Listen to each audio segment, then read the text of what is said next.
Aesthetics और cosmetics, जी। इन दोनों को डिफरेंशिएट करें, इसका फ़र्क लोगों को समझाएँ तो कैसे समझाएँ? अच्छा, एस्थेटिक में ये होता है कि देखिए हम जो कॉस दोनों पॉइंट ऑफ व्यू जो है ना वो डिफरेंट है। जो कॉस्मेटिक है वो बेसिकली ज़्यादातर हम डॉक्टर्स उसको इतना कवर नहीं करते। उसको ज़्यादातर आपके जो ब्यूटिशियंस हैं, ये जो नॉन मेडिकल डॉक्टर्स हैं वो कवर करते हैं। लेकिन जो एस्थेटिक का है वो it's a true medical field है और उसको हम जो डॉक्टर्स हैं वो ऑन करते हैं और वो हम उसको कवर करते हैं।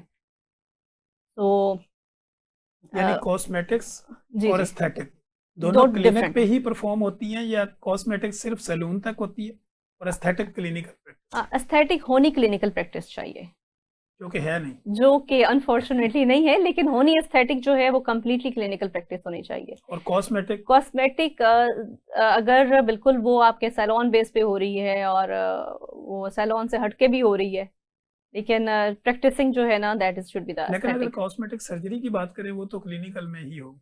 हाँ जी, सर्जरी इज समथिंग एल्स। लेकिन जी, जी। कॉस्मेटिक की अगर बाकी प्रोडक्ट की बात करें तो वो सैलून वो में भी हो हमारी आउट ऑफ द रूट हो सकती है। और जाता है। उसके लिए भी कोई क्वालिफिकेशन का कोई इतना लंबा चौड़ा रूल नहीं है। हमारे पाकिस्तान में अनफॉर्चुनेटली नहीं है। बाहर कॉस्मेटिक के लिए बाकी भी रूल्स। कॉस्मेटिक के लिए भी प्रॉपर वो एजुकेशन प्रोवाइड करते हैं, हर कोई खुद से वो परफॉर्म नहीं कर सकता।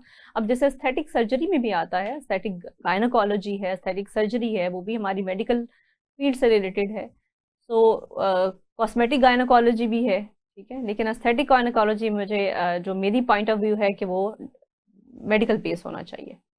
ठीक हो गया। डॉक्टर साहब, जल्द के बुढ़ापे को जी, एस्थेटिक कैसे रोक सकती ठीक है। अच्छा, जिल के बुढ़ापे के लिए ना पहले समझना चाहिए कि बुढ़ापा कहते किसको है। है? एजिंग, ठीक है। व्हाट इज एक्चुअली एजिंग ना? तो एजिंग के दो फैक्टर्स होते हैं। एक होते हैं जो इंट्रिंसिक, लाइक एज, वक्त के साथ साथ बढ़ते हुए सालों में हमारी बॉडी के अंदर बहुत सी चीजों में चेंज आता है। मैं इसको एक छोटी सी एग्जांपल से जो है ना वो अक्सर अपने पेशेंट को, अपने क्लाइंट्स को, लोगों को समझाने की कोशिश करती हूँ कि इट्स लाइक अ टेंट। ठीक है, जो टेंट का ऊपर का शीट है that is actually our skin. जो उसके अंडरलाइन के स्ट्रक्चर्स हैं that is the pillar that hold the tent at the right position. तो उसमें हमारे मसल्स भी आते हैं, हमारे फैट्स भी आते हैं जिसकी वजह से हमारी स्किन ऊपर अलाइन होती है। इसके अलावा हमारे जो है लिगामेंट्स भी हैं एंड जी बोन डेंसिटी भी होती है। तो ये सब वक्त के साथ साथ, एज के साथ साथ जो उसकी डिक्लाइन वैल्यू है, उसका लेवल है, वो डिक्लाइन होना शुरू होता है, तो एजिंग स्टार्ट हो जाती है। That is actually the cause of intrinsic factor. अगर एक्सट्रिंसिक फैक्टर की बात की जाए तो उसमें हमारी स्मोकिंग है, रेडिएशंस है, अल्ट्रावायलेट रेडिएशंस है, उसमें आपकी स्ट्रेस भी बहुत ज़्यादा उसमें मैटर करता है।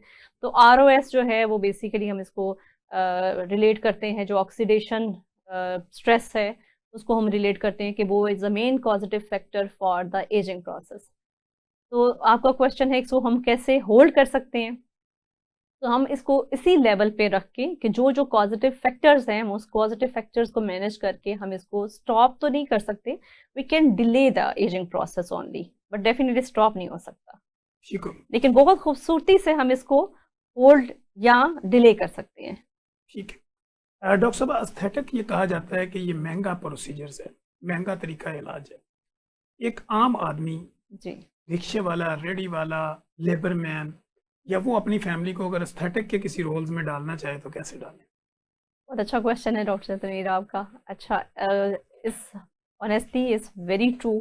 ये बहुत कॉस्मेटिक, जितने भी एस्थेटिक प्रोसीजर्स हैं वो कॉस्टली हैं, बिकॉज उसके अंदर जो प्रोडक्ट यूज़ की जाती है, जो हम मशीन गैजेट्स यूज़ करते हैं, अगर ओरिजिनल लिए जाएं तो वो बहुत ज़्यादा कॉस्टली हैं। ठीक है, तो उसकी कॉस्ट डेफिनेटली जो है, कंज्यूमेबल जितने भी हम यूज़ करते हैं उसकी कॉस्ट हमने पूरी करनी होती है, तो इसलिए इसको लेबल किया जाता है it is very costly procedures. लेकिन अगर कंपैरेटिवली आप हमारे पास सनब्लॉक्स हैं, ठीक है, हम स्ट्रेस को रिड्यूस कर सकते हैं, अपना लाइफस्टाइल मॉडिफिकेशन कर सकते हैं। ठीक है, हमें एजुकेट करना चाहिए अपनी आवाम को कि एटलीस्ट जो रिक्शा ड्राइवर है वो थ्रू आउट द डे जो है वो सन एक्सपोजर में रहता है, तो और कुछ भी नहीं अगर कर सकते तो सनब्लॉक तो ज़रूर लगाएं।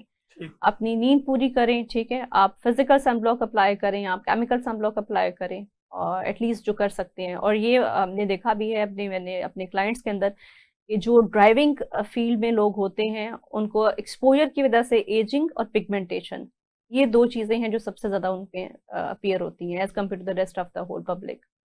सो इस हिसाब से हम कुछ एलिमेंट्स को कवर कर सकते हैं। ठीक हो। डॉक्टर साहब, एस्थेटिक और कॉस्मेटिक, जी। इनके अगर क्राइटेरिया की बात करें तो कौन सी ऐसी डिजीज या कौन सा ऐसा क्राइटेरिया जो जो बीमारियां इनके अंदर आती हैं? अच्छा, एस्थेटिक में चूंकि बीमारियां नहीं आती, we never use to call our people, या जो हमारे पास आते हैं उनको हमने कभी पेशेंट्स का नाम नहीं दिया, वो use to call them client. Client कहने की वजह ये होती है कि उनकी अपनी रिजर्वेशंस होती हैं, उनके अपने उनकी अपनी एनहेंसमेंट, वो उनकी अपनी विशेस होती हैं, वो हमारे पास आते हैं और उसको हम डील करते हैं, ठीक है। तो इसलिए हम इसको कभी भी क्लाइंट के तौर पे लेते हैं, लेकिन पेशेंट के तौर पे नहीं लेते, ठीक है। अगर इसमें डिफरेंशिएट करना चाहें तो जैसे एस्थेटिक में मैंने जो देखा है, हमारे पास पेशेंट ज़्यादातर जो क्लाइंट आते हैं वो आते हैं अपनी फेस के, अपने बॉडी के शेप्स को चेंज करने के लिए, कंटूर करने के लिए आते हैं। ठीक। कॉस्मेटिक पॉइंट ऑफ व्यू से जो पेशेंट हमारे पास बहुत ज़्यादा प्रेजेंट करते हैं वो होते हैं स्कार्स वगैरह के, सॉरी पिगमेंटेशन के, जो हमारे पाकिस्तान में बहुत ज़्यादा है। ये रंग गोरा करना है, ठीक है, पिगमेंट हो गए हैं गलत क्रीमें इस्तेमाल करने की वजह से, उसको कैसे कवर कर सकते हैं, या हम कॉस्मेटिक एप्लीकेशन से हम किस तरह चीज़ें कवर कर सकते हैं।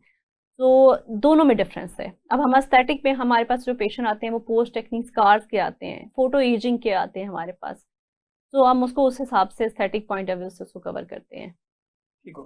डॉक्टर साहब, अगर एक आम बंदा, एक आम लेमैन, जी जी। अगर वो ये समझना चाहे कि एस्थेटिक, कॉस्मेटिक और डर्मेटोलॉजी, इनमें फ़र्क तो कैसे समझे, डर्मेटोलॉजी में और एस्थेटिक? बिल्कुल। अच्छा, डर्मेटोलॉजी जो है ना, चूंकि वैसे तो ये मेरी फील्ड नहीं है, I am working as a cosmetic और एस्थेटिक में प्रैक्टिस में कर रही हूँ, तो डर्मेटोलॉजी में बहुत इज़ अ वास्ट फील्ड, उसमें बहुत सी डिजीज़ आती हैं, और उसके अंदर स्किन के, उसमें स्किन की जो लुक वाइज है वो कम हमारे पास प्रेजेंटेशन होती हैं, उसमें डिजीजेज ज़्यादा होती हैं, ठीक है। जैसे सोराइसिस हो गया, आप देखेंगे पेम्फिगॉइड है, पेम्फिगस है, बहुत सी फंगल है, इचिंग है, फंगल उसके है, बाकी बहुत सारे। सी हैं, उसको मेरा ख्याल है हमें उसको कवर नहीं करना चाहिए बीइंग अ एस्थेटिक फिजिशियन। ठीक। सो वो जो है that should be covered by the dermatologist. उसमें और भी बहुत से डिजीज हैं वो डर्मेटोलॉजी की फील्ड में आती हैं। एस्थेटिक में आते हैं जो आपको कॉस्मेटिकली इंप्रूव करनी होती हैं चीज़ें, उसको हम बेसिकली लेबल करते हैं एस्थेटिक में। जो आपको फीचर इन्हेंस करने हैं, आपको अपनी स्किन के अंदर इम्प्रूवमेंट लेके आनी है, आपको अपने लुक में इम्प्रूवमेंट लेके आनी है, वो उसको हम एस्थेटिक में कवर करते हैं। मैं अपने क्लिनिकल ट्रायल में लोगों को बड़े आसान अल्फाज में समझाता हूँ। जी जी। मैंने कहता हूँ कि देखें, गाड़ी के मैकेनिकल काम को डर्मेटोलॉजी कहते हैं और उसकी डेंटिंग पेंटिंग को कॉस्मेटोलॉजी और कॉस्मेटोलॉजिस्ट, एस्थेटिक बिल्कुल कहते जी, हैं, बिल्कुल सही ताकि आपने, वो उनको आसान अल्फाज में समझ आ जाए। बिल्कुल सही आपने कहा।